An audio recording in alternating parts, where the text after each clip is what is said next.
Hey, what's going on YouTube? For those of you returning, welcome back. If this is your first time here, I'm a do-it-yourselfer and I do a variety of different type of do-it-yourself projects, or at least I attempt them. A good deal of which have to do with my Tacoma. That's what brings a lot of people to my channel. So behind me here is my 2017 Tacoma. It's a 4-door, 6-foot bed, TRD off-road, 4-wheel drive. And a few years ago, we put some slightly larger tires on it, and then I ended up lifting it. If you want to check out those videos, you can check out my Tacoma playlist. There'll be a link at the end of this video, and you can check those out to see some videos on that. But after my lift, I've had some questions on whether or not I've had bearing issues in this left front here. At first, I didn't really notice anything. Then I started noticing like a hum at around 30 to 40 miles an hour. It wasn't a constant hum, it was like a So I was kind of thinking that it might be that. I tried to get some audio of it, but the camera wasn't able to pick it up, unfortunately. But I was finally able to get a bushing from East Coast Gear Supply. This replaces the bearing. The bearing has a lot of play in it. This has a lot tighter tolerances. So I picked up a bushing, a new seal, and some install tools from East Coast Gear Supply. It was like $172. And this is actually something that I've been wanting to do for a while now. But in 2021, I was in flight school full time, so I didn't have a job. So I didn't have any income coming in other than my YouTube income. And it's not a whole lot. And so I wasn't able to buy these parts. I also wanted to do the video with my dad. He was an auto mechanic. He worked at AAA Auto Repair in Scottsdale, and I just didn't feel that I had the skills and the confidence to be able to tackle something like this myself. And that's really because of pulling the axle part of it. So I felt more comfortable wanting to do it with him. Unfortunately, November 29th, 2021, he died of COVID. So I wasn't able to, I never got a chance to do it with him. So that's what we're going to try and do today, is trying to install this bushing here. And hopefully it won't be too bad.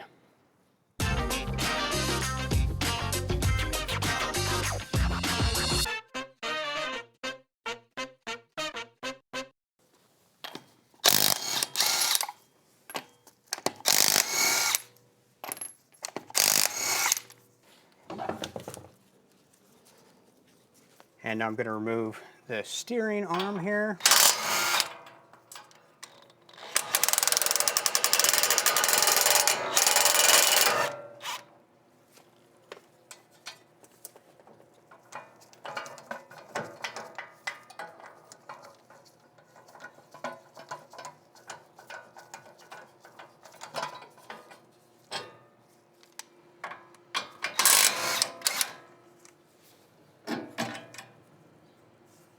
And now I'm removing the bolts on the bottom side of the ball joint.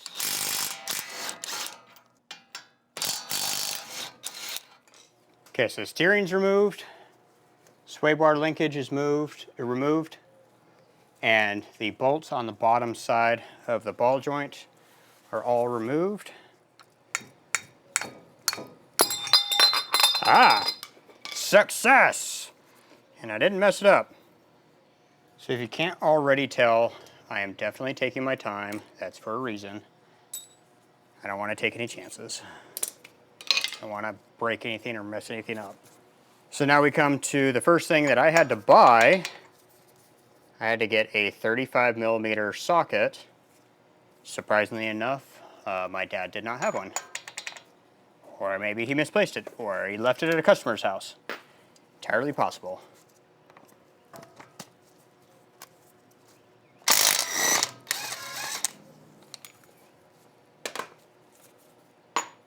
Now I'm on to the fun part, getting this axle out. I gotta get it out of here, and then the next hardest part, I think, is going to be getting it out of the differential housing. I'm gonna try with a mallet first.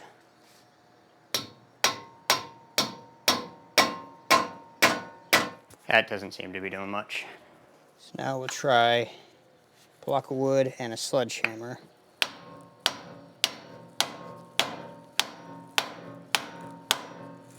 That was effective.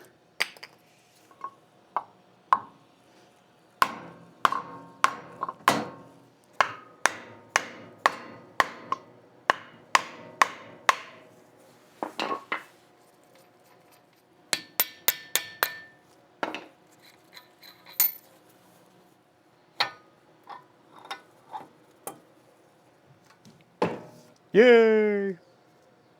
Okay, I'm just going to use a ratchet to hold that out of the way.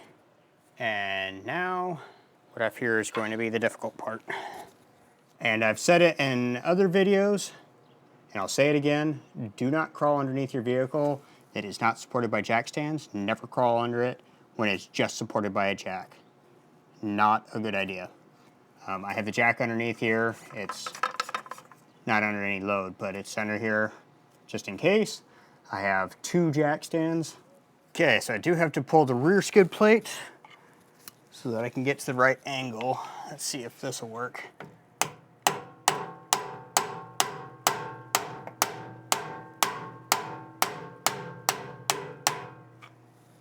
Oh my God, that was surprisingly not difficult. Oh good, I forgot to put some underneath here to catch the grease. There it goes.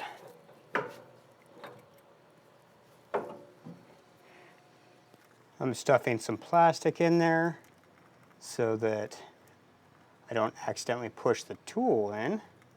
And now we can get the removal tool in, which is this guy right here.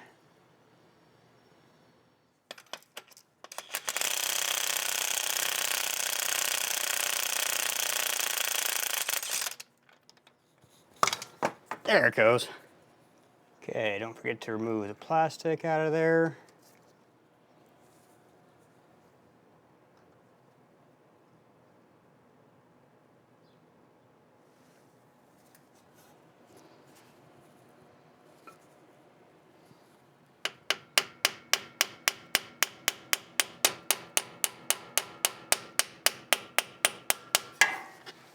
Okay, just go slow. Make sure it's going in even.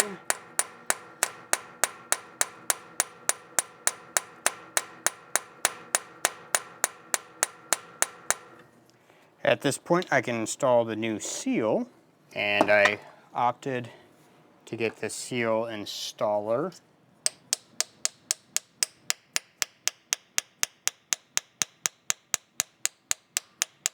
All right, now we can put the axle back in.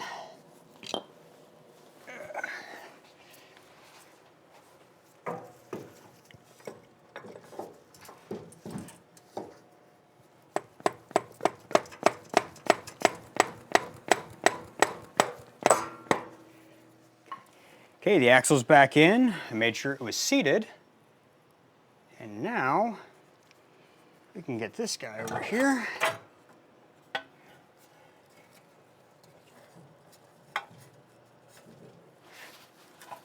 It is going to take a number of hands to do.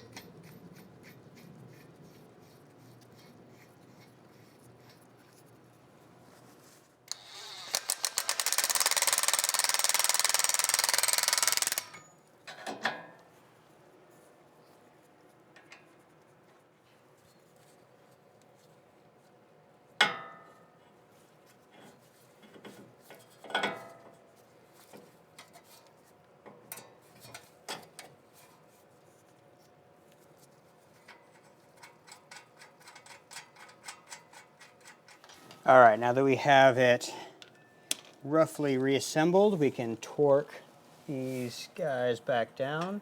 These ones on the bottom of the ball joint, we torque them to 118 foot-pounds.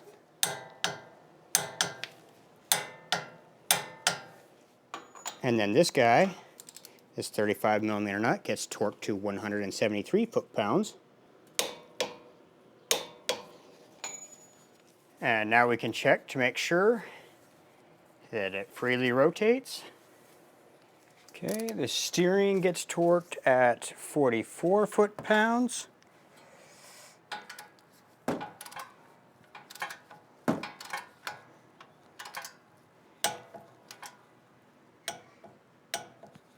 And this guy gets torqued to 52 foot-pounds. Now I can get this guy back on.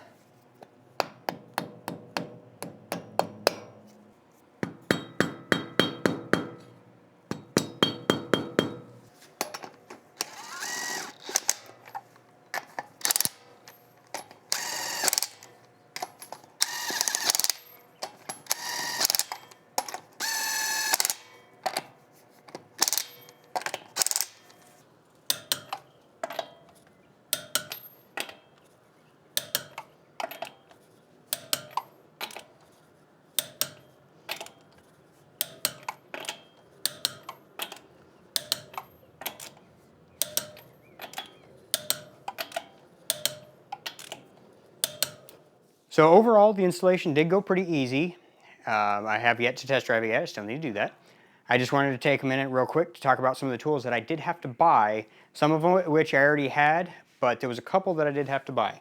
So when you buy the bushing from East Coast Gear Supply, you do have an option of getting just the bushing or some install tools with it, as well as a new seal. I opted to get the new seal just in case, as well as the seal installer. You may not need this. I got it just in case, and it came in really handy. And what's really nice is because of the size and shape of this, it allows you to seat that seal and get it flush without getting it too deep. I also opted to get the removal tool to get the old bearing out. It was a little tricky to get in there. I had to get the small piece in there, rock it in there, and then I had to actually use like a pry bar and push it the rest of the way and kind of force it in. But it did work and made it easier to get it out. Then I also opted to get the bushing install tool as well. I did also need to get a 35mm socket. I did get this off from Amazon. And I also needed to get a 1/2-inch torque wrench that went up high enough to 173 pounds. Most of your standard 1/2-inch torque wrenches go up to 150, and I needed something that did 173. I've also needed to torque stuff that high on my pin box on my fifth wheel. And when I did that, I just borrowed a torque wrench from AutoZone, but I didn't want to have to keep doing that, so I grabbed one from, I actually picked it up from Lowe's, but you can get it on Amazon or whatever. It's a Craftsman torque wrench, and it was like $55 or something like that. So it was definitely worth picking up, so now that I have it all the time. So some of these tools, like the torque wrench, the socket, you can grab those on Amazon. I will put links in the description if you are interested in those, as well as a link to East Coast Gear Supply. So something that my dad and I decided a long time ago was that if we are not bleeding by the end of the weekend, we got nothing done. And in true fashion, it was a productive weekend. That means I got something done. It was doing something stupid. I was trying to get the removal tool off from the bearing and get it separated, and I used an impact while I was trying to hold on to it with my hands. What are you gonna do? Not the smartest thing I've done, but still not the dumbest. All right, so at this point, it's actually been more than just a few days. It's actually been several weeks since we installed the new bushing, but I can say that the vibration and the noise has gone away, and it stayed away, and so I think it's working and did what it was supposed to do. Also, I've been keeping an eye on it to make sure that it's not leaking and that the new seal is doing its job, and I'm happy to say that it's also working. Overall, I'm happy with the results, and it was pretty easy to do. And so if you want any of these products, I will put links in the description below to help you guys out. And until then, we'll catch you on the next one. See ya.